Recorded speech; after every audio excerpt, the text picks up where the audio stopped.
Hello, welcome to Unbelievable with me, your host, Andy Kine. Today, we are live on location at the very glamorous spot, the Kenilworth School in Kenilworth, obviously, in association with Kenilworth YFC, Youth for Christ. And we are joined by two very esteemed guests who are going to be in conversation with us today. To my left is Dr. Stephen Law, philosopher and one of the foremost global exponents of humanism that there is. I don't think that's unfair to say. Well, I wrote a book about it. He's written a book about it, so he's already top 10, isn't he? And then to my right, all the way from the USA, we have Michael Jones, who is head of Inspiring Philosophy, which is a Christian organization that seeks to share the truth of Christianity, with a YouTube following alone of nearly 500,000 people. So I'm very excited to have you both here. Nice to have you back on the show as well, Dr. Law. Yeah, very good.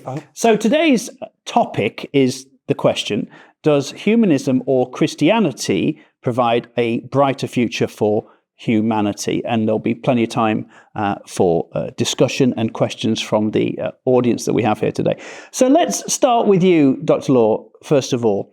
It might be helpful to sort of give at least a tour d'horizon of what humanism is, a sort of the highlights of what humanism is. Yeah, okay, I'll give it my best shot. So yeah, I wrote a book, this little very short introduction to humanism. I wrote this book about humanism, and in the book I try and explain what humanism is as the term is used by organisations like Humanists UK and Humanists International and the American Humanist Association.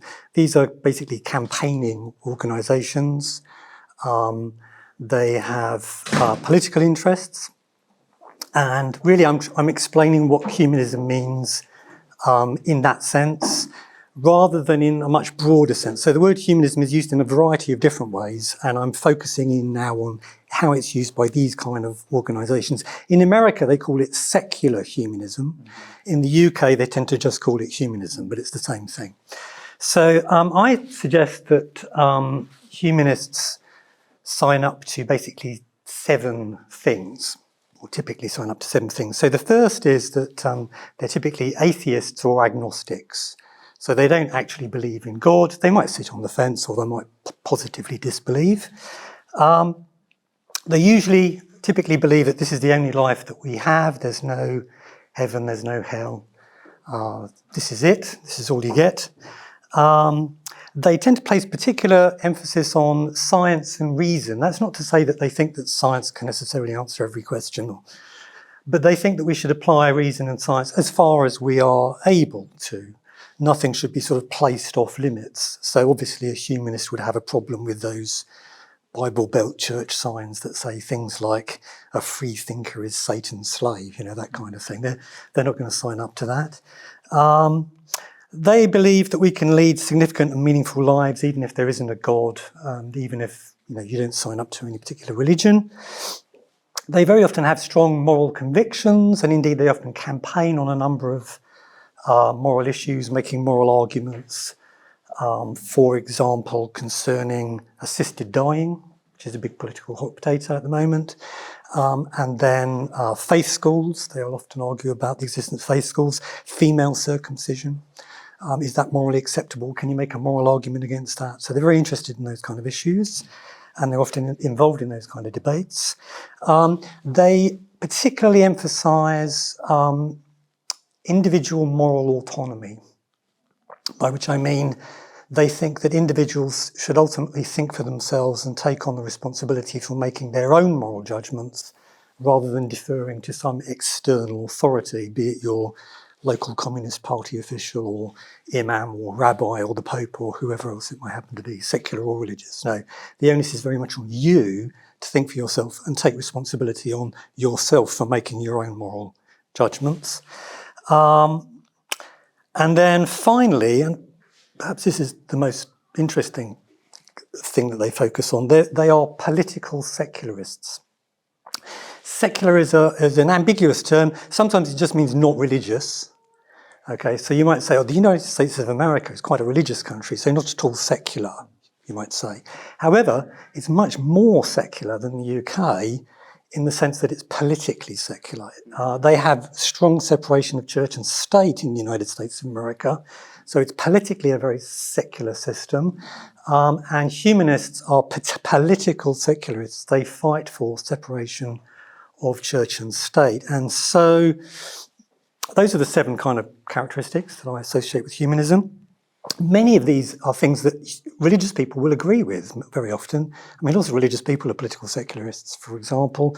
Lots of religious people think that you ought to take on responsibility if you're making your own moral judgments rather than hand it over to some external authority. So there can be considerable overlap then between religious people and humanists, and often they can make common cause on certain campaigning issues, and they do. The topics on which they tend to be best known are, first of all, they're very much against state-funded faith schools, because that's not separation of church and state. The state should be neutral on religion. It shouldn't promote religion. It shouldn't promote atheism. It should simply be neutral on these kind of belief systems.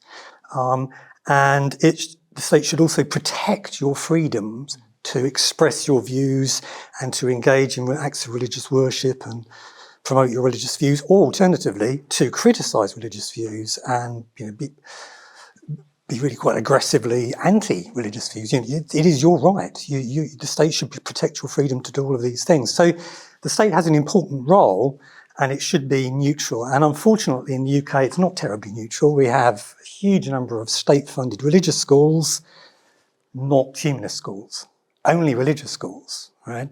That's a one-sided support. That's the promotion of religious belief, taxpayers' money going towards promoting religious belief, not humanist schools. Now, I think that there should be a level playing field. If you go to Europe, you find both kinds of school being state-funded, humanist schools and religious schools. You go to other places and you find neither are being funded. I just want a level playing field.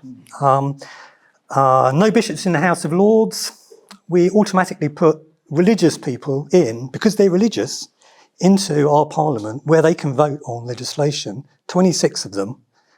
The only other country in the world that does that puts clerics in with voting rights in parliament, is Iran. But we do it in the UK. Humanists are not very happy about that, because that is a lack of neutrality as far as the state is concerned. They fight for no religious privilege, no special religious exemptions when it comes to human rights legislation. So, for example, there's human rights legislation that requires that people not discriminate against gay people. You're not allowed to turn gay people away from your hotel. You remember in the good old days, back in the 1950s, people used to put signs up in their hotel windows saying no gays, no blacks, no Jews, and so on, no Irish. You can't do that anymore. And you certainly can't put up a sign saying no gays. However, there are people and there are religious organisations that think that religious people should be exempt. That legislation, religious people should be allowed to turn gay people away because it's against their religious beliefs, and we should respect their religious beliefs. Humanists don't like that. They argue against that. And they're also of the view that if the religions are capable of and allowed to perform legal marriages, then humanists should be allowed to do that too. But they're not. It's a one-sided deal currently. And then also humanists provide an awful lot of celebrants for weddings and funerals, particularly funerals. So my dad died. He wasn't particularly religious. I'm not religious. We got a humanist celebrant rather than having a religious service. It would have felt really wrong to me, sort of, to have some religious person in there talking about God and heaven and the afterlife and so on, given that neither of us believed it. So I think it would be a rather insulting thing to do to him, frankly. So we humanists make these alternative celebrants available.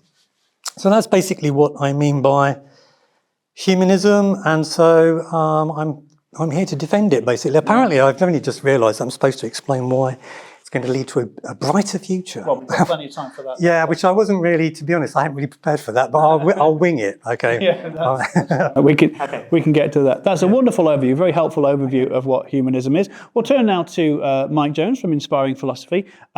We've had an explanation of what humanism is, and I think it's interesting. You did manage to sort of dispel some of the myths that people might have about what humanism is, what we mean by it. So that was really helpful.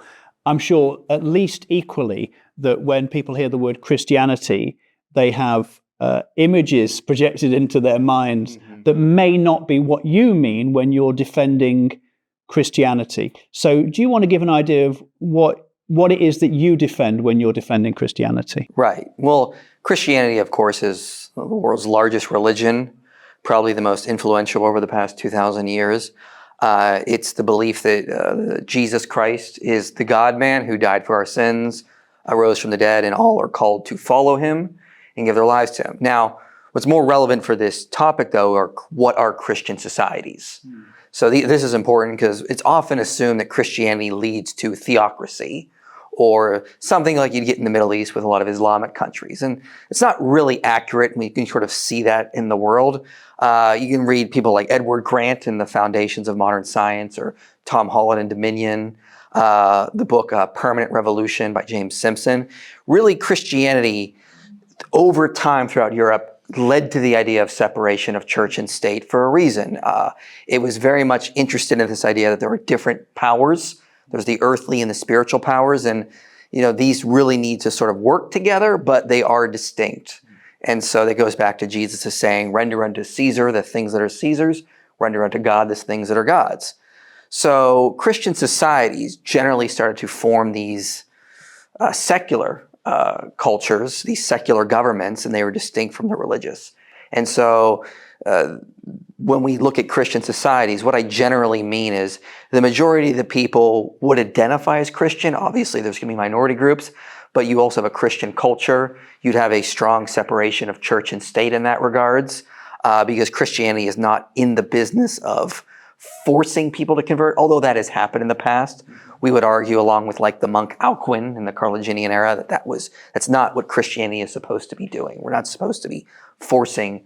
So Christian societies produce basically what we see for the most part in the modern West, these Western cultures that have secular kind of governments with religious influence often, and then we have these Christian societies that have a sort of a Christian culture, arguing mostly from biblical principles, biblical ideas and values.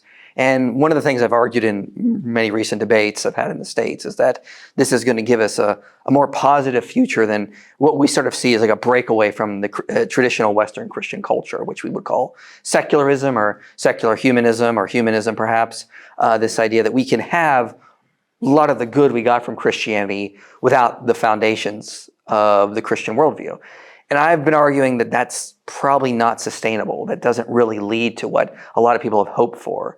Really, Christian societies need Christian worldview to thrive. And if we move away from that Christian worldview, things are not going to go as well as we had hoped, as many people had originally hoped. So hopefully we get into more of that. Yeah, sure. And I don't know if you've read The Air We Breathe by Glenn Scrivener, but he talks about that, the idea that we are swimming in the waters, the society we're born into. We don't take into account a lot of things that we just think are sort of de facto.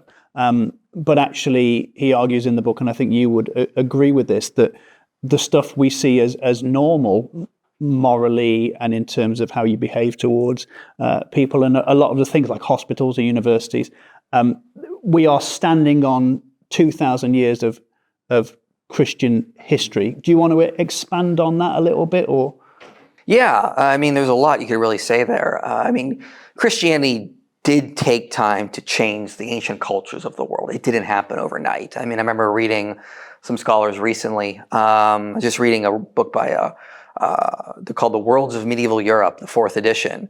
And he's saying, when a lot of people converted, they didn't know what they were converting to. Before Charles Martel, he says, Franks would be lucky if they saw a priest once a year. It took time to saturate the culture and change things. But as it started to happen with the invention of the printing press, the Reformation, missionaries starting to go out more, we start to see a Christian culture develop. And you read books like Christian Human Rights by Samuel Moyn. He'll argue that a lot of things we take for granted, like human rights, abolition, even a lot of ideas we see in science, like scientific methodology, came out of this Christian worldview, created a lot of things that we take for granted. So we tend to think, everyone just believes, all humans should be equal. But I mean, the ancient pagans didn't think that at all. I mean, this is, of course, we all know Tom Holland's famous book Dominion, and he mentions that as well. It's very much, this comes out of the Christian worldview. So a lot of the stuff that we cherish in the West, human rights, abolition, science, this comes out of the Christian society slowly building things. It took time for them to realize what these scriptures were saying, what they were leading to, and eventually it led to the modern West as we know it. And the fear I have is if we move away from that, it's going to start to lead to some deleterious effects. And we're starting to see this in some of the sociological literature. Now, Stephen, you pointed out a few things that in the current age are seemingly unfair to humanists. We're talking about the state-funded religious schools, for instance, and I'm sure there's other things that you might want to sort of challenge Christianity on. And as Michael has said, probably in agreement on a great deal of that, aren't we? In separation of church and state. I mean, I did say, as I went through the things, that these are things that a lot of religious people will sign up to, but not all of them. There are obviously plenty of Christians that are not in favour of separation of church and state and want certain privileges for their religion and their believers, and they want exemptions from the legislation that applies to other people and so on. So, it's a mixed bag. Christianity is a very broad church indeed. I think a lot of people who identify as Christian, when you ask them what they mean by that, they're often talking about cultural Christianity.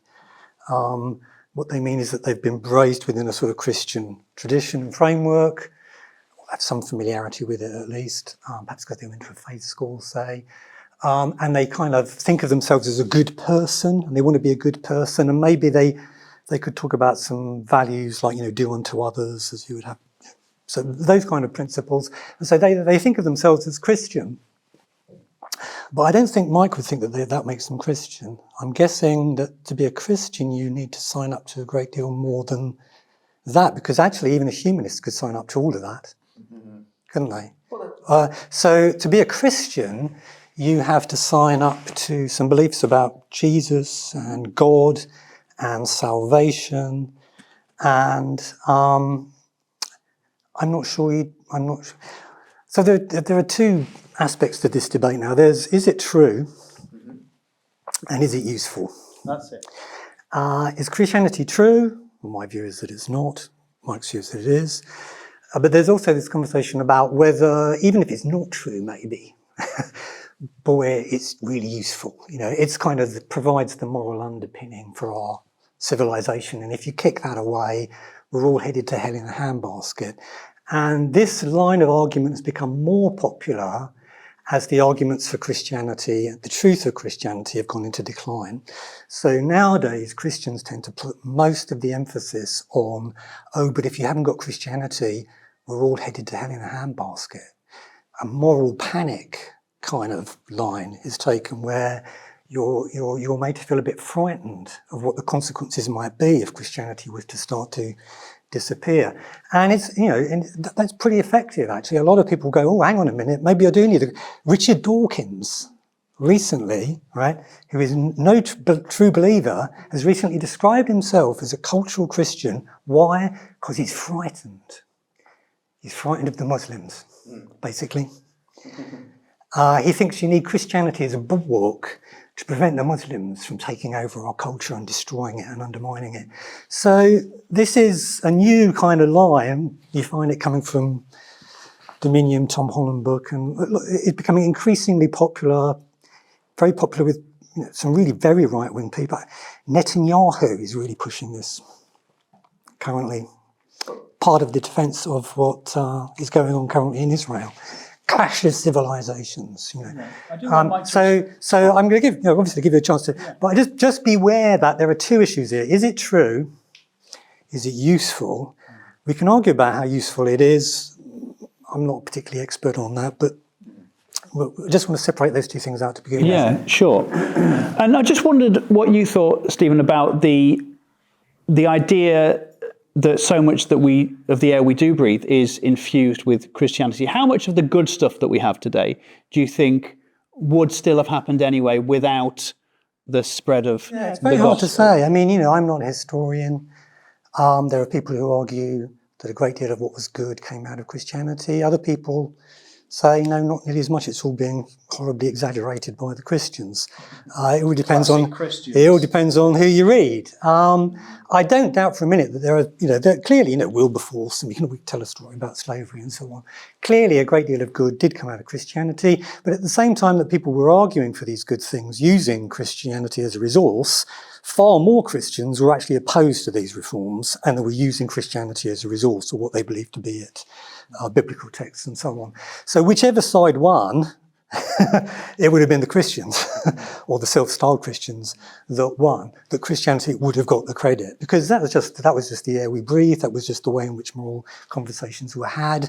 You could end up being in big trouble if you didn't actually argue and express your point of view within a Christian framework. Potentially that was quite a dangerous thing, edgy thing to do. So of course people worked within the Christian framework in making their case and making their moral arguments, and much more progress did come about, and much of it did come about through Christians making arguments, but a great deal of opposition also. If you look at things like women's rights, gay rights, I'm not sure that really was driven particularly by Christians. I think Christians were more or less dragged kicking and screaming along behind the progress that was being made by essentially non-religious people there.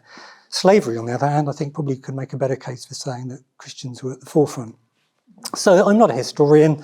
I don't pretend any particular expertise here. But, I think it's a mixed bag. I certainly don't want to say, it's all terrible, Christianity. Certainly not. But for someone like you would say, well, chew on the meat, spit out the bones. Yeah, I don't think that I don't buy the argument that in the absence of Christianity, we're all going to go to hell in a handbasket, or at significant risk of that. This is a line that was taken by Nietzsche. It's been taken by a lot of thinkers. I don't find it terribly plausible. For a number of reasons I could get into, but I've been talking for too much. That's fine. We like listening to you talk, Dr. Law. You're one of our favourites on Unbelievable. Well, we've sort of laid our table now, set our stall out a little bit, and it's time for the interlocutors to tuck in. So, Mike, lots of stuff that Dr. Law has said there. I'll let you respond however you want. Yeah, I totally think whether it's true is a more important question. That tends to be what I'm focused more on when I'm doing. When I do my YouTube channel, I just did a 15-part series on the reliability of the Gospels, because I'm really interested in making sure that we know this is true. But the reason why I talk about this topic is because, all right, if we can't get atheists or secularists or humanists to believe in Christianity, at least understand how important it is for society and why we need it. So I don't think we're going to go to hell in a handbasket. I don't think that's what I'm saying, though. I think, though, what we do see is we do start to see some deleterious effects coming out of a secular worldview. To give two quick examples, one is I think one of the best things about the West is the amount of missionaries we've sent out, volunteer work that we have promoted as a culture. Research by like Robert Woodbury, for example, and he wrote a paper called the Protestant Roots of Liberal Democracy. It's something like that. And he just cites a bunch of other research as well, but just shows how Protestant missionaries just went around and promoted democracy, human rights. They advanced education. They instituted a lot of colonial reforms. And that comes out of the Christian idea we need to volunteer. Well, there was a study done, national context, religiosity, and charity, results from 53 countries. And the results were kind of startling. What they found was that church attendance was associated with more volunteering and giving to religious and secular organizations. Now, as nations secularize, though, that decreases, although religious individuals still in secular countries volunteer at high rates. But they even say in the paper, if secularization is an ongoing process, we expect declining levels of charity and giving. And that's a problem. A lot of what's good for building community cohesion, for creating strong community bonds, decreasing depression, these kinds of things, is really associated with a lot around charity work and volunteering. But I think the most the biggest issue for secularism is fertility rates. A study done secularism and fertility worldwide found that secularism, even in small doses, leads to population stagnation and even decline. So here's the problem. If secularism got its way or humanism got its way and we all became atheists tomorrow, 2 more generations, and we just start to see population decline or stagnation. What happens when that? Well, we gotta bring in more people from religious countries. I mean, Eric Kaufman wrote a great book about a decade ago called "Shall the Religious Inherit the Earth?" And what he's saying is, yes, because they're the ones having all the children. And so, if secularism got its way, which I don't think it will because of birth rates, but if they did, we're going to see population issues. We're going to see cultural collapse. What's going to happen? It's what Richard Dawkins was talking about, worrying about the Muslims coming in and taking over because they have a ton of children. So this is why he looks to Christianity as a bulwark. Christian societies historically do have a lot of children, and that preserves Western civilization. Here's one of the things I've said before. The reason why I want more Christianity is because I don't want to see gays thrown off rooftops. I want to protect human rights. Secularism can't do that, can only do that for a few generations. And then what happens? We bring in more Muslim immigrants, we start getting more Sharia ideas, and sure enough, we see a lot more hijabs in this room. And I want to preserve freedom of expression, freedom of speech, freedom of religion, because I'm a Christian. Human rights came out of the Christian worldview. I mean, seems to be pretty much the consensus of historians, read books like Christianity and Human Rights, an Introduction, Christian Human Rights, Dominion. A lot of these books are noting that for a reason. So I want to see Christianity flourish because it has given us so much good, it gives us so much good, and it gives us a much brighter future ultimately because of what it can sustain and produce. Yeah. Stephen, I'll let you, Dr. Law, come back on that. There are a lot of points in there, so I won't respond to all of them. Childbirth. I'm not sure childbirth going down is necessarily a bad thing in terms of the health of the planet. But even if it's true that Christians historically have tended to have more children, you'd need to look carefully at the statistics, which I have not, and we don't have them in front of us, because religiosity correlates with poverty. Poverty correlates with high levels of childbirth. So why do religious people have more children? Because they're poor, right? Once they start getting rich, they stop having so many children. So I don't think that you can, even if you thought that, oh yeah, let's have more children, let's get the Christianity in there and then they'll have more kids. Maybe not if they're middle class. Maybe if they're comfortably off, maybe that won't be the result. So I'm not sure we need to drill into all of that. It's a good point you bring up. I appreciate you bringing that up. Like a sociologist like Ronald Inglehart, I think that's how you pronounce his last name, notes that the poverty religious thing is more correlative, not causal, in that when people are poor or experiencing crime or hardship, they tend to go towards religiosity. When people get wealthy... Oh, I wasn't suggesting religion made people poor. Okay. Sorry, I didn't mean, no. I mean that when you're poor, you tend to be religious. Yeah. When you're poor, you also tend to have more children, so you're going to have a correlation between... more children and religiosity, but I wasn't blaming religion. Well, they're different variables. Poverty. Religiosity and poverty are different variables. Yeah, so it's complicated. The other thing is that it's true that there are some studies that seem to show that religious people are more charitable, but then other studies, it's not terribly clear. A lot of these studies are based on self-reporting. Like, for example, if you want to judge how many Americans are actually going to church every week, if you listen to what they say, there aren't enough pews in the United States of America to accommodate them, right? They're not telling the truth. They're exaggerating how often they're going to church. So you've got to be a bit careful with the self-reporting. Oh yeah, I give loads to charity because, probably they do, but you can't, it's hard to be sure if it's based on self-reporting. Also, Google research into kids, for example, who are religious and non-religious in schools. There've been studies done that seem to show that the religious kids are less moral than the atheist kids, than the non-religious kids. So if you're talking, I think I know what study you're talking about. They were giving out stickers and the atheists, they looked at Muslim, Christian, and atheist, and they gave out stickers. Who gave out more stickers was more generous. That was retracted, if that's the one you're referring to. No, I don't think I'm referring to that one. I Okay. think there's been more than one as well. But anyway, this is all very controversial and tricky, and lots of statistics involved. And people throw statistics one way, and then they throw them the other way. And I'm not in a position, particularly, to judge. So you maybe go off and could do some research on that stuff. Here's the thing that I did want to say. I think that as religion has gone into decline in the UK, particularly Christianity, it's now a minority sport. I mean, even the people that are saying that they're Christian, when you actually then drill into that, what that means, they just mean culturally Christian, right? So, and even then they're a minority now. As they go into decline,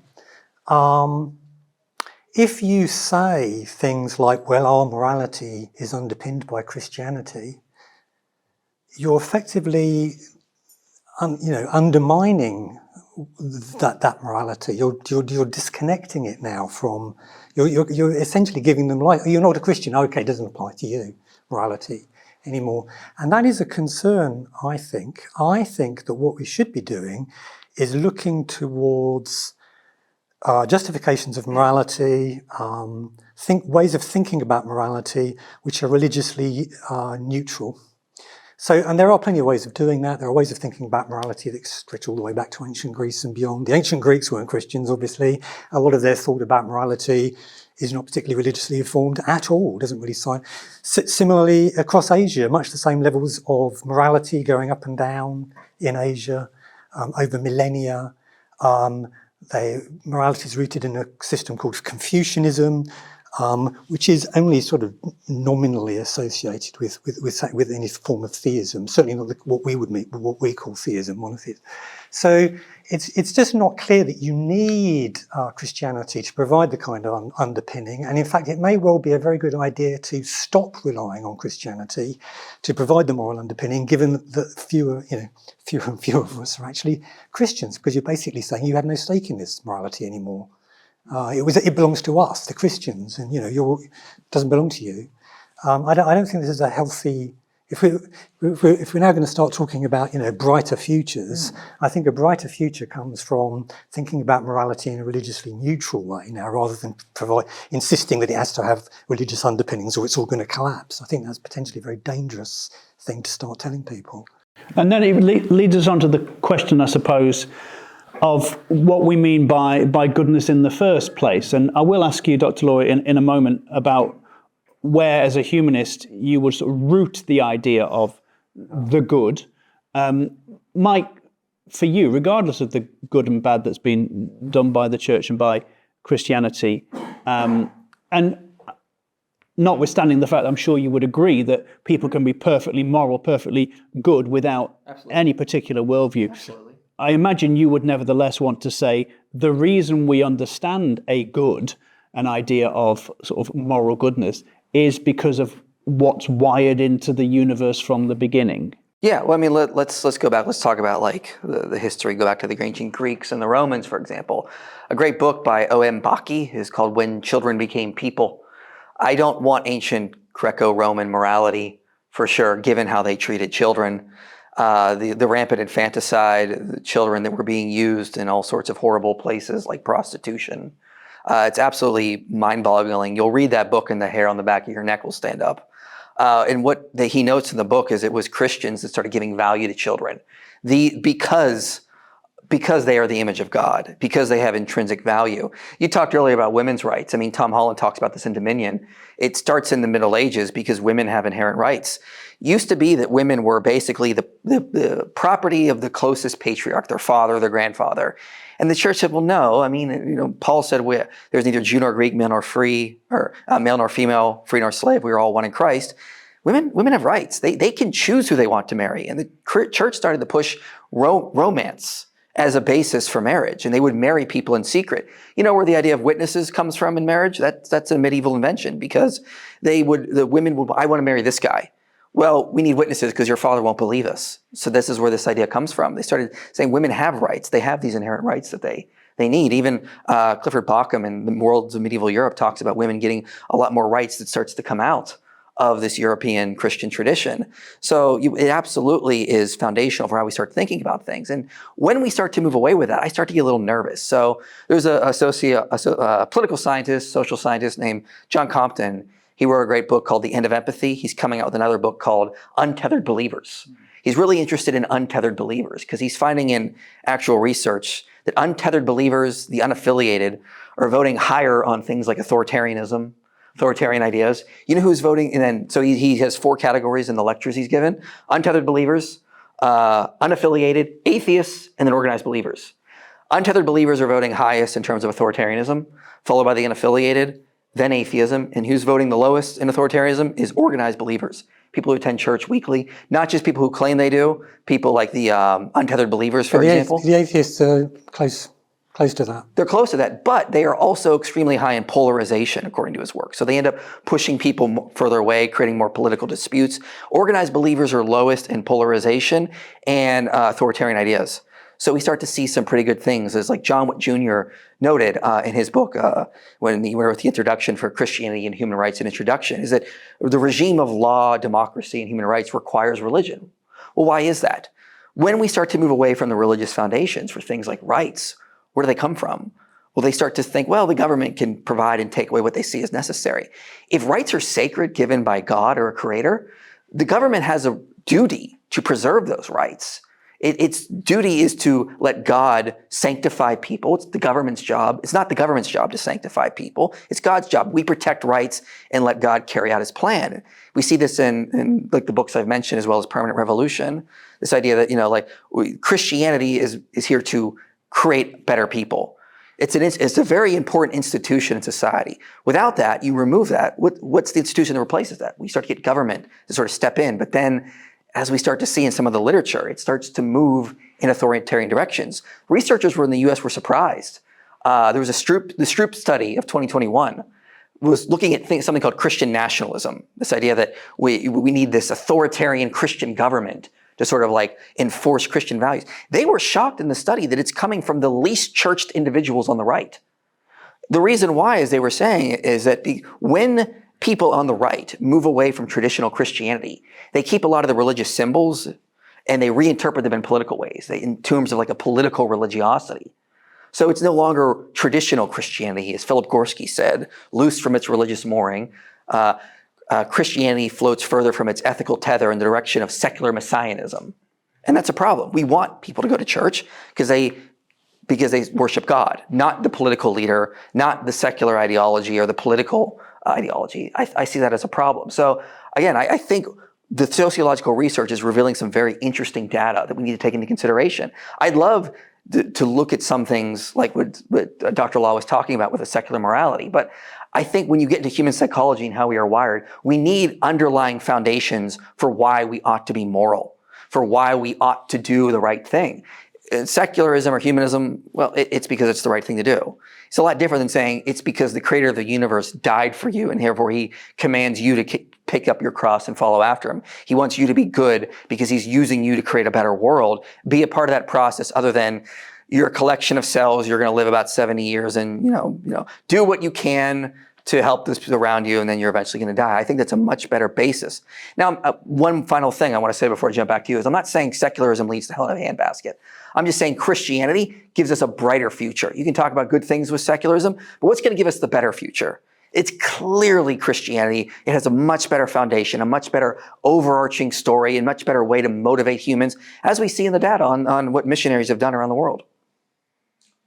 Dr. Law, yeah, please. Respond to that. Okay. Respond to human database so Michael Jones. We're still focusing. We'll get to the truth issue in a bit, but let's stick with the usefulness, the usefulness of Christianity. So so there are lots of statistics that you can look at, and of course people cherry pick them to suit themselves and make their own particular case. A very interesting one was a study done of advanced democracies across the West and Japan, Canada, Scandinavian countries, United States of America, Western Europe, looking at levels of religiosity and then levels of societal health measured in terms of prevalence of sexually transmitted disease, homicide, crime, other such, I can't remember what they all were, but other such measures. And what they found was that there was indeed a very strong correlation. The more religious the societies were, the less healthy they were. The healthiest Western democracies were the least religious on all of those measures. So, for example, Canada, the Scandinavian countries and so on. So, depending on which statistics you choose to look at, you can make your case. And it's not at all clear to me that there is a good case for saying that in the absence of some sort of Christian underpinning, we're going to be in serious trouble. Because if you look at the countries that are least Christian now, where religion has declined the most, they tend to be the healthiest societies, interestingly. And it's also worth remembering that, Confucianism across Asia, much the same kind of moralities, much the same kind of moral principles and so on, for millennia, without any kind of Christian underpinning. You don't need a Christian underpinning in order to have a decent moral society, I would say. However, that's the usefulness, the usefulness of Christianity argument. I'd also like to say something about the truth, really, of it. It seems to me that Christianity is not true.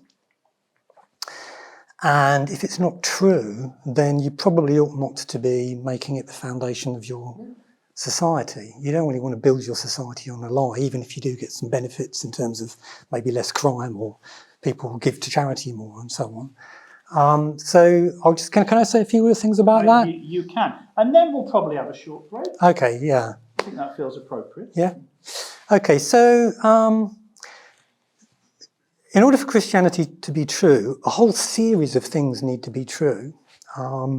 First of all, there needs to be a God. God needs to exist. Didn't think about that, did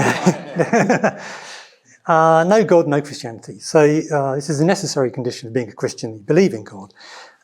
Does God exist? There are internal kind of logical problems with the very idea of God, which theists have struggled with and have tried to accommodate in different ways. So, for example, if I were to suggest to you that we've discovered this amazing round square in the jungles of Peru, is anyone going to go and look? No, we know from the comfort of our armchairs that it ain't there. It's not there because it doesn't make any sense. It involves a kind of logical contradiction. The concepts don't work together. Similarly, when you look at the concepts involved in God, there are all sorts of problems, famously, which theists have desperately tried to solve. It's not clear how any of them really work, and they can't agree amongst themselves as to how exactly you make it all work. So, for example, God is a person, according to some Christians, but not according to other Christians. According to some Christians, he's a person, but he's also atemporal. He's not a being in time, because he created time. So, he can't be a temporal being. But now, how do you have a person who's not temporal? A person is a being that has beliefs and desires on which they can act, more or less intelligently. But beliefs and desires are states that have temporal duration. So how do you have a person outside of time? Well, you can't. It doesn't make any sense. It's like saying there's a round square. So there are all sorts of problems like this with the very idea of theism, of belief in God. And it's not clear to me that you can really make it work as an idea. But maybe you can. So that's just problem one. Then we come on to problem two. Even if you can make it work, you then face the problem that the universe seems to show abundant evidence that there ain't no such perfect being.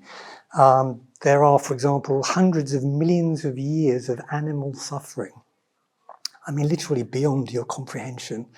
Quantities of pain and suffering going on for hundreds of millions of years across the entire surface of the planet. If there is an all-powerful, all-loving and all-good God, there's got to be a good reason for every last ounce of that pain and suffering, because no all-powerful, all-good God will make people or creatures, sentient beings, suffer unnecessarily. Now, is it really plausible that there's some good, God-justifying reason for hundreds of millions of years of animal suffering before we show up? I rather doubt it. So, second worry, maybe we can deal with that, but maybe not. Let's suppose you can deal with both of those problems. With them, now we move on to the content of Christianity, because that's not enough to be a Christian. You've got to believe more. You now have to believe in heaven and hell. You have to believe that there is a God and that you get to spend eternity with God, if you're lucky. Otherwise, you go to the other place, damnation. It's torture, of such a horrendous variety that we can barely comprehend it. Maybe not literally a lake of fire, but something, the worst possible thing you can imagine, and then some, right? That's what's going to ultimately lie ahead of you. You're going to one of those two places, according to Christians. How plausible is that? I think that's extremely implausible. I mean, human beings are not deserving of either of those two things. They're certainly not deserving of the bad place. There are lots of really good people that do their best to live good lives, but they're not religious and they're not particularly drawn at all to religion or even interested in it, but they live good, worthwhile lives. Do they deserve hell? Of course they don't. This is a ludicrous conception of human nature, heaven and hell, and us being deserving of this. Then you've got to believe not just that, but you've got to believe that Jesus died for you so that you don't go to the hell, that somehow you're deserving of hell, but you don't go there because he somehow paid the penalty for you. His blood sacrifice somehow means that you don't then have to go. You can go to the good place instead. I can't make any sense of that idea. I mean, if somebody murders somebody, terrible sin, if his brother says, "Oh no, don't punish him, punish me, I'm innocent, but I'll take the public execution," is that just? Is that a good outcome? No, it's completely unjust and clearly a very bad state of affairs. Worse than if the person had just gone scot-free, because now an innocent person has been punished as well. So I can't really make any sense of that part of Christianity. But even if that part did make sense, there's then the problem of, but why should I even think it's true? Heaven and hell and Jesus dying and coming back to life, and if I believe it, I get salvation and so on. There's very little evidence for that. I mean, there are the Gospels, written a very, very long time ago by individuals who were writing them to promote the faith. These were true believers, not historians. True believers producing documents to promote the faith. Most biblical historians say they weren't even eyewitnesses, although even if they were, it wouldn't make that much difference. It seems to me that this is just an incredibly flimsy basis for believing anything as extraordinary as that. So, given all of these problems with Christianity, it just seems to me highly unlikely to be true, which is why I don't believe it. And then there are other problems too, such as if you believe in problems, so many on top more, of everything, it Dr. doesn't Law. stop there. So I mean, if you believe in heaven and hell, and you believe that we have some kind of immaterial existence in these places, some people believe in a kind of physical resurrection, others, Christians, don't. That means that we're essentially immaterial beings. You're not an animal, essentially. You're something immaterial. And this is scientifically extremely suspect as an idea. For example, we know that the universe operates according to certain laws. We know that there's a principle of conservation of energy, which operates throughout the universe. Energy is kinetic and potential, doesn't just appear or disappear for no reason. It's always retained. If you're an immaterial being, and it's an immaterial being that's waving my arm around, then something immaterial is getting involved in the physical universe here and making something happen that has no physical cause. That law of nature is broken between my ears. Not throughout the rest of the universe, but just between our ears, the laws of nature don't apply. It doesn't sound very scientific to me. Also, if you scan the brains of people who are making free decisions, ask them to press this button or that button, for example, and to make a note of when they make the decision, there are some experiments, early one with Libet, later ones by Haynes, seem to show that seconds before you make your free decision, the scientist already knows which decision you're going to make just by looking at your brain. Yeah. Those have been debunked. No, Haynes has not. Yes, they have. No, they haven't. What's debunked is whether they challenge free will. Well, there have been other studies done real quick that have shown that the readiness potential you're talking about shows up before something is on a screen. There's like the Moz study, for example. They've shown the readiness potential is there before, when people are not making decisions. There's actually been Yes, no, I know. Those are used to show that we don't have free will. But if your mind is making the free decision to when to press the button, then any readiness potential before your mind does it, right? How come we know what your mind is going to do by looking at what's going on in your brain before you make the free decision? How come? You should not be able to do that. This has got nothing to do with the free will issue. This is to do with the fact that we can predict what your free mind outside of the physical universe is going to do before it does it. It simply should not be possible for you to do that, but we can do it. So it seems to me there are so many problems with Christianity that it's just highly unlikely to be true.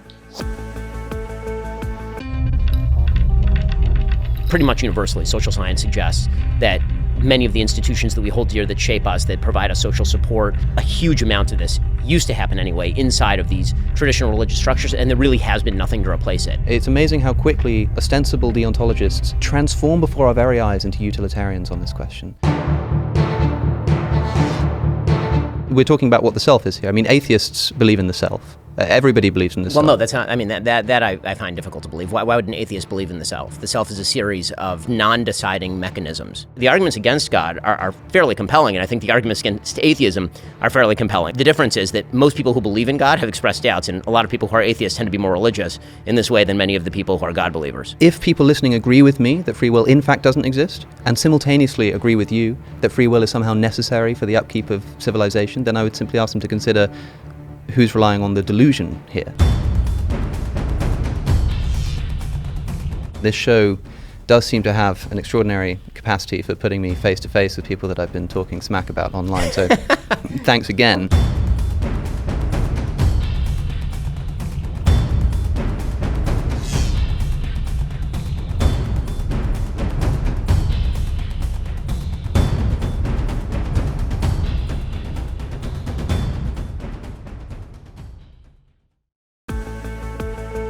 Come on then, Mike. I mean, it's a challenge, isn't it? You've come all the way from the States. You landed this morning, and one of the first things that happens is Dr. Stephen Law turns up and tells you there isn't a God. I mean, that's not...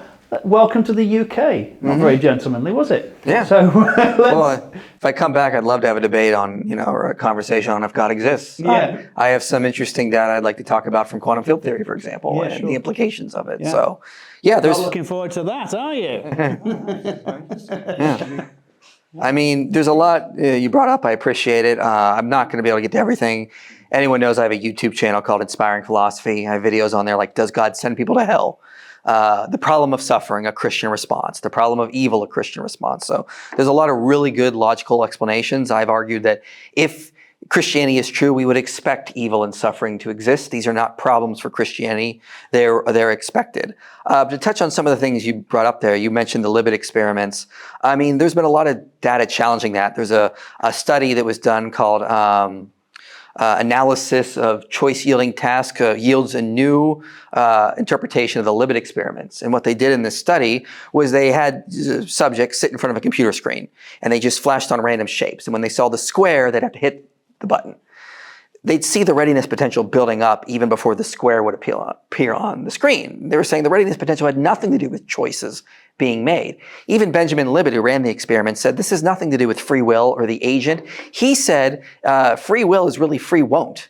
The agent has the ability to cancel the readiness potential building up in the brain. That's really where choice comes from. So people have taken these Libet experiments wildly out of context. It has nothing to do with free will. You mentioned, for example, the reliability of the Gospels. There's a lot I could say on this. Again, I got a 6-hour series on my channel going over that. But there was a study done in 2024 by Luke Vandewey and Jason Wilson, who's a statistician. And they were looking at names in the gospel. They built on an earlier scholar named Richard Bauckham, and they put some math behind it. And they said, okay, well, there's a lot of names in the gospels. And we know from like a database that we have of the most popular names in Judea. what are the odds you would get the right naming distribution in the Gospels? So they looked at the Gospels and Acts, and they ran it through this thing, and they also did some control. So they looked at Josephus, they looked at modern novels like Ben-Hur and the Spear, they looked at a random controlled sample, and they looked at Apocrypha Gospels. What were the odds that they get the right ratio of names? So you want to have the most popular names, which is like Simon and Joseph, really unpopular names like Zacchaeus, and then you have like middle tier names. You get that right naming distribution. The Apocrypha Gospels and modern novels got 0%, so did the random distribution. So even modern novelists couldn't get the right naming pattern. Josephus got a 6%. The Gospels and Acts got around 85% accuracy in terms of the right naming distribution. So if they were writing fiction, not consulting eyewitnesses, the odds of that naming pattern coming about, astronomically improbable. They should have got 0% like the Apocrypha Gospels, like modern novels. And they're coming out with more research as well on this onomastic congruence stuff. So there's a lot of really interesting data for the reliability of Gospels coming out. We're in a very exciting time for that subject. But you mentioned the hard issues of defining God. And I would agree Christians disagree on how to define God. But I read an historian one time called Edward Grant, wrote a book called The Foundations of Modern Science. He noted something interesting about Christian philosophy he contrasted with Judaism and Islam. Christianity has things like the Trinity, Transfiguration, the Incarnation. These are confusing doctrines, definitely. He notes that actually helped science flourish because it forced Christians to study Greek philosophy, to come up with new terms, to find old things, to help explain these ideas. And he notes this was lacking in Judaism and Islam. So Christianity's complicated doctrines, which I don't think are illogical, they're just complicated for the human mind, actually helped foster science because when they were trying to find models to explain this stuff, it filtered over into natural philosophy. It's almost like God knew exactly what he was doing, revealing a little bits of himself in complicated ways to make humans start to want to study more and learn more, to grow more. It fosters human imagination, human growth and development. And I wonder if we just reject Christianity because we find it confusing, what are the potential problems that could lead to? We don't want to just get rid of everything that's driving human innovation. This was actually something that was in some regards. So to bring the topic back around to the main point, Christianity, I totally agree with what Stephen Law said earlier, that you can have decent people, you can have good societies without Christianity. You mentioned China. The question is, what's creating the best types of societies? Christianity, at the end of the day. It created the West, human rights. It led to the abolitionist movement. It led to things like, we started contemplating things like women's rights, giving value to children, and it created the best, most optimal societies, and I want to see those flourish. My question I always ask secularists is this, is what do you're a great philosopher, you're well known, you have a great purpose and meaning in life. What about the guy who checks out people at the grocery store, the guy who works in a factory, the garbage man? What are they deriving purpose and meaning from in a secular, humanistic world? Well, nothing. Basically, the average man has to resort to hedonism. Tell the poorest of the poor, the people that dig through trash in Africa, that they're just a collection of cells and they should try to contribute to human growth and development. Or tell them the creator of the universe died for them so that they can be an immortal soul that will reign with him for eternity, in turn come back in the resurrection to build this universe into something better. What do you think is going to create more positive change and growth and give more people meaning and purpose, lower depression, better mental health?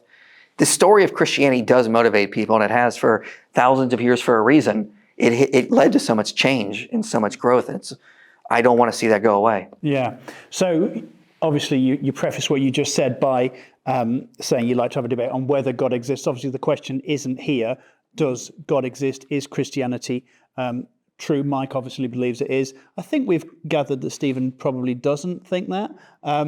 But the question is, does Christianity or humanism offer a brighter future for humanity? And what, Mike, you're saying here really is that at least on a basic psychological level, the belief in Christianity is much better for the individual human than the belief that ultimately we are protoplasmic sacks of chemicals with a limited shelf life. If you are actually a prisoner in a prison or a pauper in a prison, much better to imagine yourself, almost fantasize yourself as a princess in a palace or a prince in it. Well, I mean, I totally think we should first decide if it's true or not. I think that's important. Yeah. But this is also a very important debate about how useful it is. And I think it can make us think, well, if this really is from God, we would expect it to be making the world a better place. I don't think Islam does that, for example, or other religions. But Christianity, really, the more I read on it, the more I'm fascinated by what historians are willing to say on how it helped humanity advance. And so I think that should at least make us consider maybe this is something more than what we're being told it is. And do you think that there are things that we can learn from humanism that we can certainly pay homage to? My personal experience as somebody who is a Christian, most of the humanists I meet are at least as moral, at least as nice, often less entitled. Wait, they don't eat babies? No, they don't eat babies. I didn't know that. Welcome to the UK. We don't do that here, young man. That's a running joke in the US. So are there things that Christians can sort of really nod the cap to or tip the cap to? Absolutely. Yeah. I mean, the one thing if you read about historians of science is they know one of the things that made Christian Europe flourish is they were so open to learning new stuff. They took whatever they could from the Greeks, from the Islamic world, from the Hindu world, and they really were like, let's build on this. And that is a strong Christian history about learning everything we can. I mean, because it's in the Bible. I mean, it talks about King Cyrus being God's anointed. This is a pagan king, for example. There's good elsewhere that we need to learn from. So we need to learn from humanists and all the good we possibly can. I mean, Augustine said we need to seize knowledge wherever we can find it. Plunder the treasure of the pagans. Exactly. And I would love to plunder the treasure of the humanists when they come up with good ideas, occasionally, Keep your door locked at night, Stephen. Yeah, great, Stephen. We're going to open up to questions in just a moment, but we like to give the non-Christian speaker the last word. Yeah. Yeah. I don't feel obligated to do that. No, I want to. You said a lot of interesting things. I'll just say about this weird Libet-Haynes experiment. It might be worth going away and having a look at it if you're interested. It's an experiment that was framed around free will, which is obviously how you're discussing it, because that was the kind of the issue. But I'm not interested in free will. I'm not using it in that way, which is where we're slightly at cross purposes here.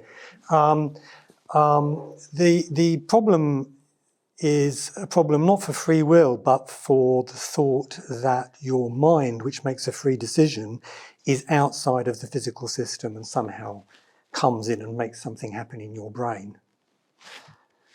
Descartes thought it was in your pineal gland, didn't he? Mm-hmm. There's a gland at the front of your head. And he was a Christian. Yeah. Mm-hmm. Probably not the pineal gland, but he thought that there something happens. Your immaterial mind comes in and makes something happen there, which makes something happen in your brain, which makes your muscles move, which makes your finger go out. So the thing that happens in your pineal gland then has no physical cause. So conservation of energy, that law out the window at that point. But also, these experiments seem to show, and they're always a bit controversial, you need to be a bit careful with them, but they seem to show, certainly the later ones, Haynes in particular, that seconds before the person makes, as far as they're concerned, the decision to press the left button rather than the right button, up to 8 seconds before, scientists can predict which button they're going to press, just by looking at what's going on physically. Now, if the mind was something immaterial that came in and made something happen at that moment in time, how come you can know what it's going to do 8 seconds before just by looking at the brain? You shouldn't be able to do that. This is not a point about free will. Well, it relates to free will. It's a point about you're having some sort of immaterial soul that's making the choice. That's what I'm challenging here. Free will is a separate issue. So I'll just go away and look at it. It's a very interesting experiment. It's well worth checking it out. I won't say anything more than that. You've heard enough from me. Oh, you're most welcome. Well, we're going to open it up to questions now. So we've got a wonderful panel of experts facing us, who I'm sure have got lots of questions. And we've talked about a lot. And amazing, we name check things like the Trinity, which has had books written on it itself, and yet we only name checked it. So there's so many things that we could draw out. But remember, the big question is humanism or Christianity providing a brighter future for humanity? A question for you, Dr. Law. What would you find the most convincing argument for theism, what we might call steel manning your opponent. Yeah. I think I really don't find any of them terribly convincing, but the one that I find most intriguing is the kind of fine-tuning argument. That's a really interesting argument. So maybe I should just explain what it is. It's the view that the universe, in order for it to produce life and conscious beings like ourselves, needs to be super carefully fine-tuned. The initial conditions and the laws of nature need to be set up just so. The slightest deviation and you get nothing. Okay. Now, what are the chances that the universe should have the Goldilocks property of being just right for life and for consciousness to emerge by chance? Highly improbable. That's really interesting. And of course, theists, people who believe in God, seize on this and say, aha! So there's some kind of cosmic designer that set the universe up, that designed the universe in that way. It's really interesting. Is it much of an argument for the existence of God? Well, it's not really even an argument for the existence of God. It's just an argument for there being some kind of intelligence behind the universe. It doesn't even have to be a God, let alone an all-powerful and supremely benevolent one. And we've got ample evidence that there ain't one of those. Look out the window, too much pain and suffering and so on. So maybe there's some intelligence behind the universe, possibly. It's a suggestion. The guy that wrote the book, The Goldilocks Enigma, I think it was, wasn't it? Paul Davies, physicist. Yeah. He if you read the sort of the last page of the book, he runs through a whole bunch of things. He thinks God's one of the least likely explanations. Maybe it's aliens. Maybe this universe was fine-tuned by the inhabitants of some previous universe, or maybe you've got some sort of series of gods, or maybe you've got the Matrix. Maybe this is a Matrix-type universe. Then it is designed, obviously, by the supercomputer that's running the program and so on. So he goes through a number of different suggestions. I don't know which, if any of them, are likely to be true. But so that argument I find the most intriguing. But obviously I don't find it terribly convincing. Yeah. It's kind of intriguing, though. We'll turn the tables on Mike. Mike, what do you find the most compelling argument for atheism, for the worldview that there is no God? Yeah, I think it was what Stephen Law was talking about, the whole issue of the problem of suffering. I think that tends to be prima facie a pretty strong argument. I think it's just, the issue is that when you dive into it, I think Christianity offers a lot of pushback on that. For one, I think we're just assuming a normative ethical outlook, like utilitarianism or consequentialism, like the idea that God's goal should be to minimize suffering and to promote happiness, well-being, or pleasure. But what if virtue ethics is true? I'm a virtue ethicist. I think God's goals are to maximize virtue. His goals should be to decrease vice. If that's the case, suffering is a side issue. His main goals are to promote virtue. And if he's going to create a world where he wants to maximize virtue, I think we would expect it to include suffering, because you can't have courage if there's nothing to be afraid of. You can't have compassion if no one ever is going through suffering. And so when I've given a lecture at various churches and universities on the problem of suffering, and I always ask them a simple question. Okay, so on the surface, we all want a world without suffering, right? Great. All right, let's say I told you for the next 5 hours, we're going to watch Teletubbies Season 1. Brilliant. No suffering. Or if you want, you can go... I actually know... His name is Dave something, and I'll remember it later, and I will, because it is important, who was one of the Teletubbies, was Tinky Winky. Okay, you were... I know the guy. I now have that in my brain. Okay, great. He's in his late 50s now, that's so... He's the big blue one, isn't he? I don't know. I wasn't a fan. I really threw things off. Sorry about that. So I always say that. Do you want to watch that? That's a world with no suffering. Or if you want, you go in the other world, and instead you could watch the Lord of the Rings extended edition. Every hand goes up. They want to watch Lord of the Rings. And I'm like, well, you just chose a world with suffering. But you also chose a world with triumph. And that's what Christianity is. The greatest of all possible worlds in the Christian worldview is a world with suffering, but it is defeated and triumphed over. And that is the promise of the Christian story, that yes, it is suffering, but it's going to be used in a utility way to maximize virtues, to create the best kind of souls, and that it's ultimately going to be defeated and destroyed, and the best types of souls are going to come out of that, the one that have the most virtues. So I developed that in a video called The Problem of Suffering, a Christian Response. Dave Thompson, that was his name. So glad you looked it up. I was worried about it. I did. What were you saying? Very good. And I wonder, because I think we would all agree as Christians that suffering is a big thing, and it's really, it's the thing that seems like a theoretical problem until you actually really go through it, and then it's a real problem. Mm-hmm. And it's not just the existence of suffering. Most people can cope with bad things happening in isolation, but it does seem to be, and I wonder if we talked about this on the show when you were on a few weeks ago, it's the gratuitous suffering, it's the seemingly insane levels of suffering that people have to go through. But I do also wonder whether when people like Dr. Law, not you specifically, sir, but people like Dr. Law, non-Christians arguing against Christianity on the basis of suffering, sort of discount axiomatically the idea that the Christian worldview says, look, there actually is a place where there is no suffering. Mm-hmm. It wasn't like that in the beginning, and it won't be like that in the end. And we are in this present darkness, though we suffer now for a little while. Mm-hmm. So is that something that you find sort of reassuring when you're talking and grappling with the idea of suffering, that look, there is a place where every tear will be wiped dry, every knee will bow? Well, I once was interviewed by a woman who has a child who's mentally handicapped, and she told me I wouldn't change anything about my life. I find my life to be difficult. It's hard. It's challenging, but I look back on my past, and it has made me who I am.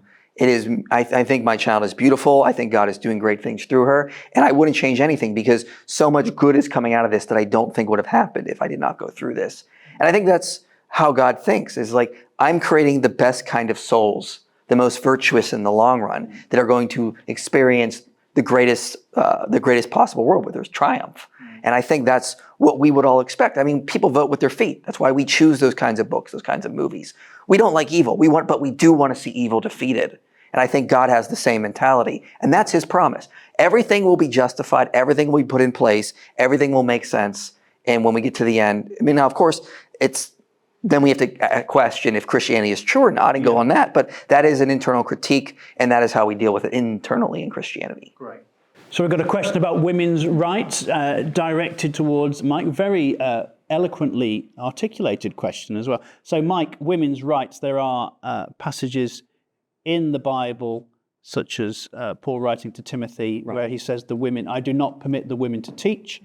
Mm-hmm. And also talking about marriage and the phrase, wives, submit to your husbands. So there seem, at least to our modern eyes, there's some sort of slightly dubious sounding stuff there about women not being quite equal. So how do you square that with what you said earlier about Christianity promoting women's rights? Well, first off, it doesn't change the history that historians have talked about. It is a lot of things like Galatians 3, that we are all equal, that led to a lot of people thinking, women are of intrinsic value. They're not property. We need to treat them as if they're humans. That doesn't change the history. It doesn't change verses that do support that. And also, just to clarify, I don't think Christianity is the only thing that led to women's rights. It's definitely contributed, though. But with regards to those verses, I mean, they do bring up good points. Let's talk about the submitting one first. I mean, it's the same language we see where Paul says submit to governments, but we know the early Christians didn't obey governments. They very much said, no, we're not sacrificing to Caesar. I don't care. The idea of submit does not mean you obey. You do everything they say. There's a leadership role. That's how it was sort of structured. Actually, the scholar David de Silva notes what Paul is doing there is he's taking the Aristotelian household code in Ephesians, and he's just sort of using what's already in the culture and he's building on it. Because just before that, he adds a preface that's not in the Aristotelian household code. Everyone submit to each other. So he says, look, this household code, but I'm also going to say you really should be submitting to each other out of reverence and love. So really, we're all equal. There's equal submission going on here. I'm building on this household code. You can check out David de Silva's book, Honor, Patronage, and Kinship, where he talks about that. The other verse about women should not teach. Well, Paul said in Romans 16, there was an apostle named Eunia who was a woman. Even John Chrysostom said this is definitely a female. She was an apostle. She was sent out to teach. So what's going on in Timothy? So a lot of people have noted Paul uses words there that he doesn't use elsewhere. They're hard to translate. And there's been a lot of debate about that. It may be in terms of ecclesiastical ideas, like that maybe the priest or the pastor needs to be a man. That's what seems to be the indication in 1 Timothy 3. But that doesn't bar women from ever teaching. I mean, it talks about, women teaching, I think later in there about the older women training up the younger ones, this kind of stuff. And we have Unia, for example. Other scholars have looked at this and go, well, no, this has not been translated properly. I remember reading a book where they said it actually should be translated, I do not permit a woman to teach, she is the author of man. Because there was this weird cult in Ephesus that was going around teaching that Eve was formed first and she made Adam, and he was really trying to combat that weird heretical view. So there's a lot of debate about that. But at the end of the day, even if those verses don't mean what I'm saying it doesn't change the history. It's that Christians did see places about equality, about looking at things like the Imago Dei in Genesis 1 and saying, no, we're all equal. Women do deserve rights. They do deserve aspects that we have been denied in the prior pagan cultures. And I'm not saying Christianity has always Christian cultures have not always done good. They've done horrible things to women, horrible things to Jews, and all sorts of people. This is just a fact of life, but that doesn't change the fact that a lot of good has come out of Christianity that led to our understanding of human rights. Yeah, thank you for balancing that, because certainly at the very least we'd want to say that those two verses and others have been used by in the name of Christianity, but by narcissists and abusers and for their own ends. I certainly hope that women are allowed to teach, because it was a female preacher who led me to the Lord in the first place, Stephen. Not sure if that's of interest to you. Now what? Now what do we do? Right, do we have any other question from over here? Thanks, Sam. So we've got quite a complicated and unnecessarily long-winded question coming in. Got a question coming in. Assuming that both of you are correct in your views, and we'll ask both of you this, what do we make of the idea from some more modern writers, Martin Rees, for instance, when we're looking at technological advances, that Christianity's brought us so far. Okay, let's pay it due lip service, but now we don't need it. Now we can shed it like a snake shedding its skin. Dr. Law, we'll start with you. Well, so there's the, is it true? And then there's, is it useful? And we're back to, is it useful? Yeah.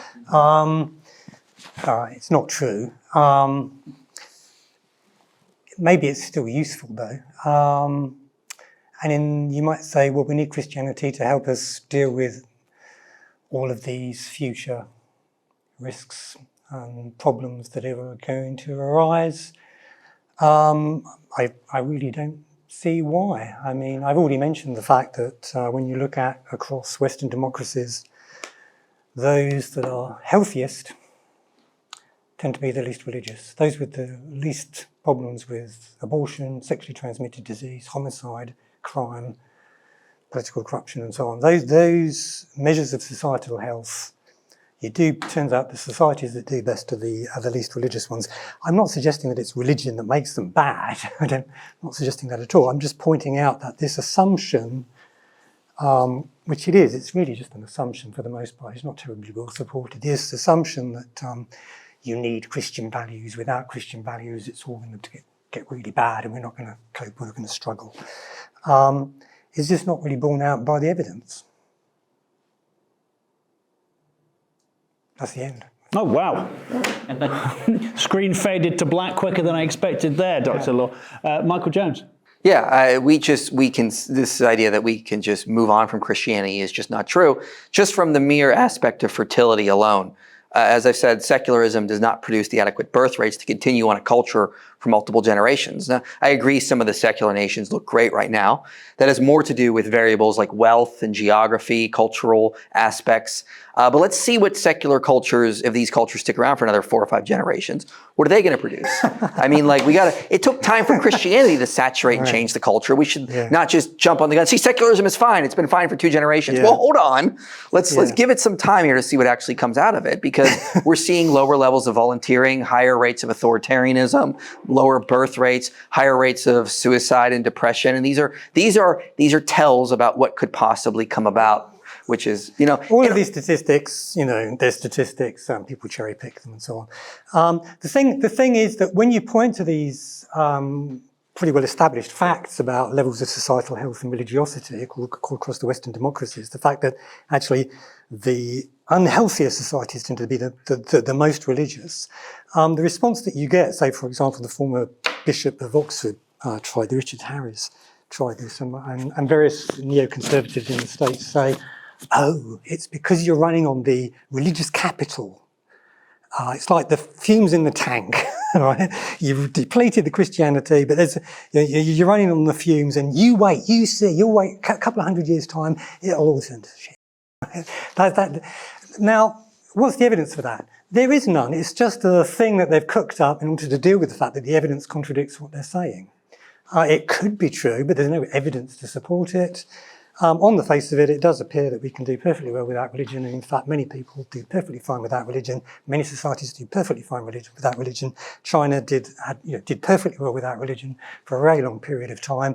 They're trying to whip up a moral panic. Don't fall for it. I mean, it's not just bishops saying it. Ronald Inglehart, who's a sociologist, was saying it. They are running on the fumes, for example. So, and again, there is evidence. See my debate with Lawrence Krauss. I cited a bunch of studies on the issues I brought up, like depression, suicide, authoritarianism, volunteering and charity work. There is already evidence coming in that this is going to be problematic. Now, I don't think it's going to happen because, again, the fertility rates are going to adjust.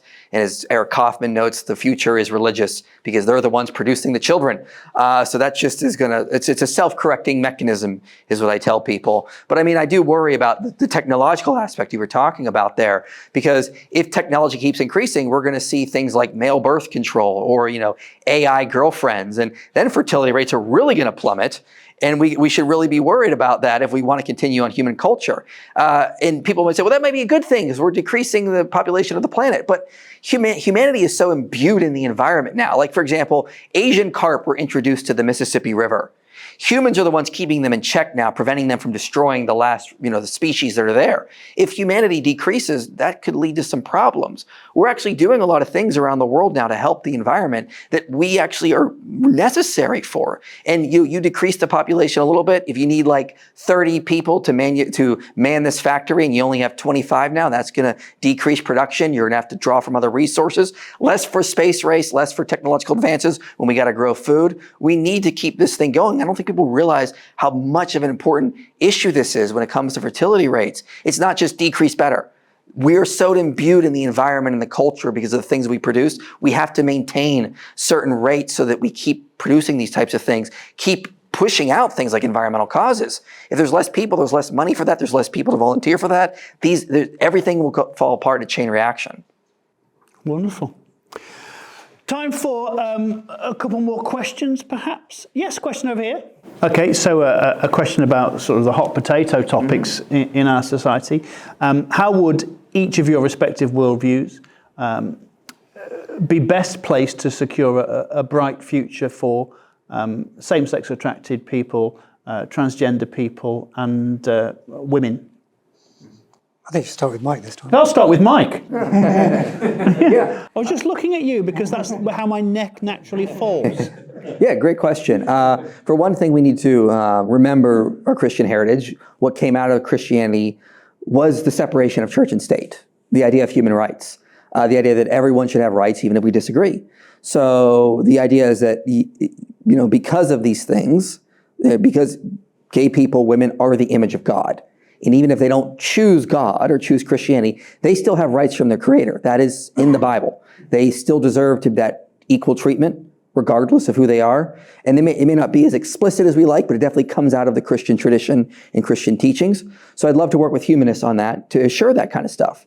Tolerance is an important doctrine that we all need to agree with. We all need to support. I fully support gay people having rights as much, even if I don't think that, that I'm going to agree with lifestyle decisions. Just like they're not going to agree with my lifestyle decisions, being a Christian perhaps. It is what it is. We need to find a way to work together. I think Tom Holland said it well once in a tweet that, one of the cool things about the Imago Dei and the idea of the original fall was we realized we're imperfect from the fall, and therefore we all need to sort of figure out how to work together in our imperfect state. And I think we need to build on that and go forward. So I'm happy to work with values and humanism as well to assure that everyone has human rights. As I said earlier, I don't want to see anyone thrown off a rooftop. I think everyone should have a right to life, for example, for sure. Yeah. And obviously you touched slightly on the female side of things with women preachers, didn't you? Dr. Law? The one thing I would mention is that humanists are particularly concerned to ensure that the religious don't claim or don't successfully claim exemption from the equal rights legislation that is there to protect women and people of colour and gay people and so on. And they are pushing. The Christian Legal Centre, for example, in London, constantly runs campaigns and legal cases which are designed to, in the end, get religious privilege, get religious people exempt from the legislation that binds everyone else because they're religious. Because they're religious, they should be allowed to turn away a gay, if you're a bakery, gay couple come in and want to get a wedding cake, you can turn them away because you're religious. You have a religious reason to reject them. I do worry that they're going to start to have more success, actually, Christian Legal Centre and people like them. They're really pushing it. I suspect they may have more success going forward, and that's why these are going to be particularly important humanist campaign issues. Mike may say, oh no, I want gay people to have human rights, but you got a whiff then, didn't you, that he has a view about gay people, even if he's not going to turn them away from the gay bakery or turn them away from his, I don't know whether he's going to, maybe we should ask him. Is there going to be any exemptions for religious people when it comes to the rights protecting gay people from being discriminated against? Against any religious exemption? Well, I would ask what you mean, because if you have a pastor, should the state force him to marry a gay couple? I don't know, I'm asking you. I would say no. I would say that he has a right to say, I don't want to take that job. Now, I think there's an important distinction here, because if a gay person comes into a bakery and goes, I want a cake, give him a cake, sure. What the case was happening in the US is that the baker was saying, I don't want to participate in the gay wedding by showing support for it, by decorating it for it. He said he'd bake a cake. He just doesn't want to be the one to actually say that kind of thing. So he wants exemptions for religious people so that they can discriminate against gay people. He does want that. I don't know how far he wants to go down that line. Well, I would say Satanists have a right to discriminate against Christians, saying, I'm not going to make you a Christian cake, for example. Yeah, I think that there are cases where you can exempt people. So I wouldn't force a Roman Catholic doctor that's against abortion, for example. I don't think they should be compelled to perform abortions, even though that's what the hospital is perhaps requiring of them. And the reason that I think that they shouldn't be compelled to do that is because they have a very strong moral objection. The religiosity is irrelevant, right? If you've got an atheist that has a strong moral objection to performing abortions, they should be exempt too. That you can exempt people from legislation under certain circumstances, never on religious grounds. You never privilege religion, is my view. I'm not sure whether you agree with that or not, Mike. Well, I mean, if you just define it in terms of morality, I would be willing to come with you to that point and go, yeah, the Christian pastor who doesn't want to marry a gay couple, he morally feels that is not right and he doesn't want to participate in it. I mean, that's just a change of language, though. Well, no, because you can have to make these decisions on a case-by-case basis. If a pastor belongs to the Dutch Reformed Church of South Africa, and a black person and a white person come in and they say, we want to be married, the Dutch Reformed Church person is likely to say, no, I'm not marrying you because I don't approve of mixed-race marriages. because that's their religious belief. Do you think that that's okay? That's a very difficult situation. That's what I'm giving to you. Yeah, it's a difficult question, and I'm totally I'm thinking it's just probably stupid for them not to marry, because there's nothing. Obviously, race is a human construct. We're all the human race. But it's religion. I mean, it's their religious. Yeah, I don't know the answer. I'll be honest, I don't know the answer to that because I'm just not a big political guy. Yeah, my view is you never exempt people on the basis of religion. Religion is not some special fairy dust that you can sprinkle on a belief and give it extra weight. My conscience is as important as Mike's conscience. The fact that Mike has religious objections and I have maybe other, it's completely irrelevant. Keep religion out of it is my view. And obviously, I'm sure you'd want to say, I mean, the Dutch Reformed Church in South Africa is what we might think of as a bit of a fringe. Very fringe. Yeah, very. Absolutely. Yeah, but things change. Maybe in a few hundred years' time, they'll be the mainstream. You don't know, do you? Who knows? I mean, I suspect I won't be around to find out. But thank you for the very good. Notice how challenging a question it was for both people, and I was quaking in my boots a little bit, just thinking what they might say.